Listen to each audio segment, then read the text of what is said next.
façam o tal do triplo C. Curta, comenta e compartilhe.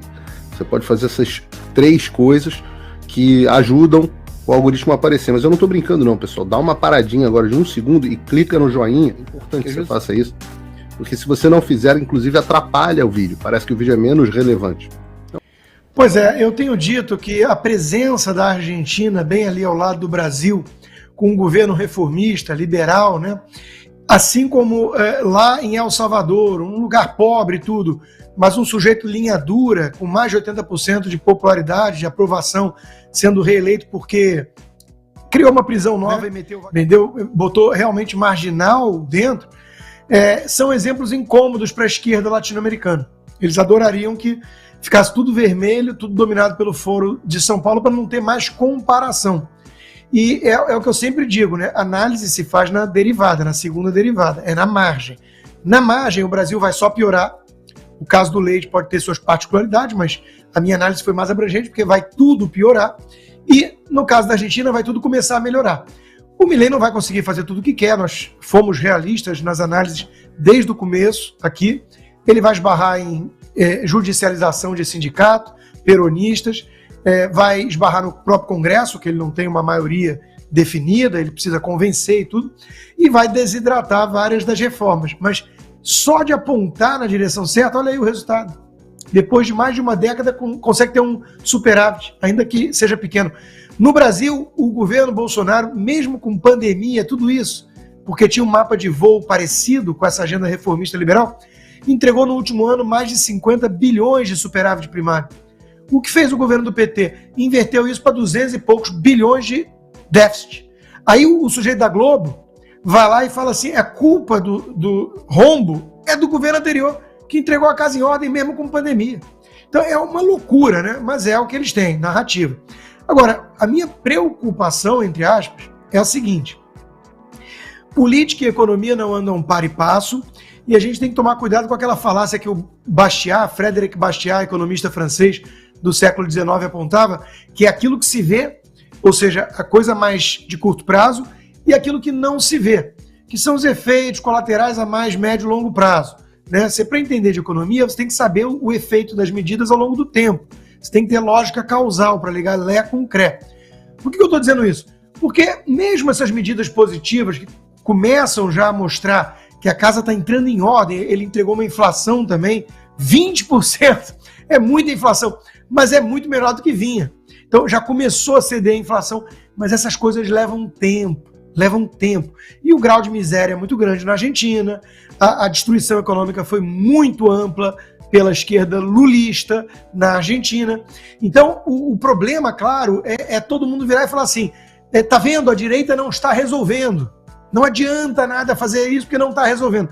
E é por isso que existe um certo ciclo na política, né, perverso, para quem entende o que está acontecendo, desesperador para as pessoas que têm empatia com o próximo, né, e têm noção das coisas, que é o seguinte: a esquerda entra no poder pela demagogia, fazendo ofertas irreais e reclamando da desigualdade e tudo mais, causa um estrago danado, aí perde popularidade, quando ainda tem eleição, voto impresso, essas coisas. A direita vem, na alternância de poder, para fazer o trabalho sujo, o dever de casa, para limpar a casa, arrumar, tirar aquele esterco todo que a esquerda deixou espalhado por todo o ambiente. E isso não necessariamente produz aqueles efeitos mirabolantes, né, de imagem, para olha como nós fizemos o bem e tudo mais. As pessoas estão ainda na inércia da destruição. Aí a esquerda vem, olha só, eles prometeram mundos e fundos, não conseguiram entregar, a culpa é deles, vote no demagogo uma vez mais que a gente vai entregar, né, o paraíso na Terra. Então é um ciclo muito triste, mas acontece com mais frequência do que a gente gostaria. Eu fico imaginando qual é o tamanho da consciência política dessa gente e qual é o tamanho do coração solidário dessa gente, que não está vendo que na faixa de Gaza não está acontecendo uma guerra, mas um genocídio. De que não é uma guerra entre soldados e soldados, é uma guerra entre um exército altamente preparado e mulheres e crianças. Sabe o que está acontecendo na faixa de Gaza com o povo palestino? Não existe nenhum outro momento histórico. Aliás, existiu quando Hitler resolveu matar os judeus. Aí o vídeo que eu comentei, Rodrigo Constantino. Olha, Anselmo, é até difícil comentar, né? Isso, porque tem que manter uma certa calma aqui para não descer o nível que esse senhor merece que desça. Mas vamos lá, né? A fala é abjeta em todos os aspectos. Não é um deslize, não é um erro, não é um equívoco, como a imprensa cordata vem chamando. Tem método, é exatamente o que esse senhor pensa e muita gente na extrema esquerda, que ele representa. A premissa deles é que Israel está deliberadamente matando crianças e mulheres. Ou seja, o intuito de Israel é ir lá e matar crianças palestinas. É óbvio que ele está confundindo Israel com Hamas. Foi o Hamas que invadiu Israel para matar deliberadamente crianças, degolar. Israel faz o contrário. Usa seu exército, colocando os soldados em maior risco do que poderia, para mitigar as perdas civis. Nem sempre consegue evitar isso, porque, como a gente sabe, o Hamas mantém suas crianças como escudo humano. Bota seu arsenal ao lado de escolas, creches, hospitais ou entidades da ONU, né? Comparar o que Israel está fazendo, se defender do maior ataque desde o Holocausto, que ceifou a vida de mais de 1.300 israelenses inocentes e sequestrou mais de 200, com o que fez Lula admirava.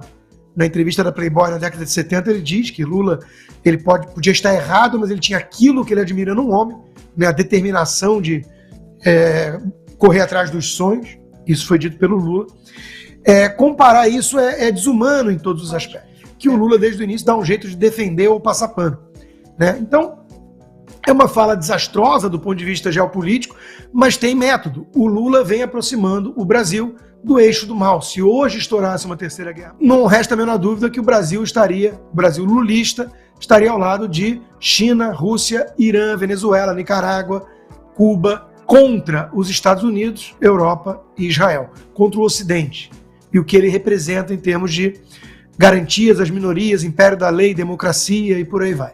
Então, hoje viramos não só um pária mundial com o Lula, viramos o líder do eixo do mal. Aquele que agrada comparsas e companheiros, tiranias africanas e asiáticas mundo afora, né? O Lula virou persona não grata em Israel, claro, a reação foi muito dura a uma fala abjeta dessas. Lula hoje não pode circular na rua de dois países, né, de Israel e do Brasil, mas a mídia continua, de alguma forma, protegendo um sujeito desse. Os tucanos que fizeram um L para salvar a democracia com um sujeito que vem bajulando ditadores há décadas, estão alguns envergonhados, outros se fingindo de morto nesse momento. Ou, de maneira muito sonsa, criticando o PT como se não tivesse nada a ver com isso. Como se não tivessem, por nojinho estético de Bolsonaro, ajudado a colocar o cena do crime, sabendo muito bem o que ele fez em todos os verões passados. Porque isso aí é o Lula.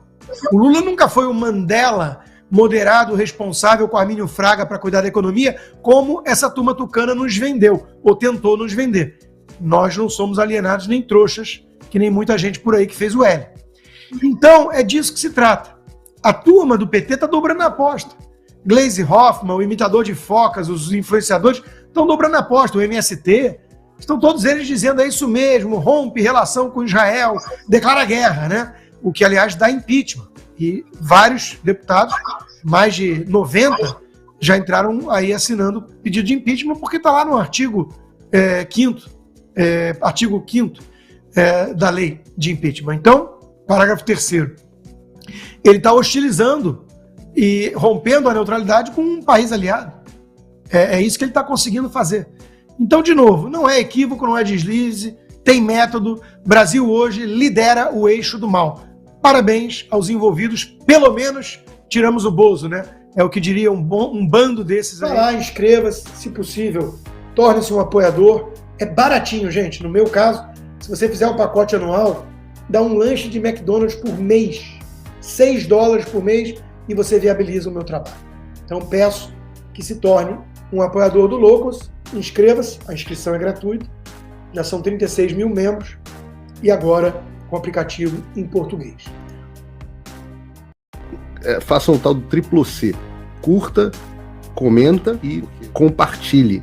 Você pode fazer essas 3 coisas que ajudam o algoritmo aparecer. Mas eu não tô brincando não, pessoal. Dá uma paradinha agora de 1 segundo e clica no joinha. É importante que você faça isso. Porque se você não fizer, inclusive atrapalha o vídeo. Parece que o vídeo é menos relevante.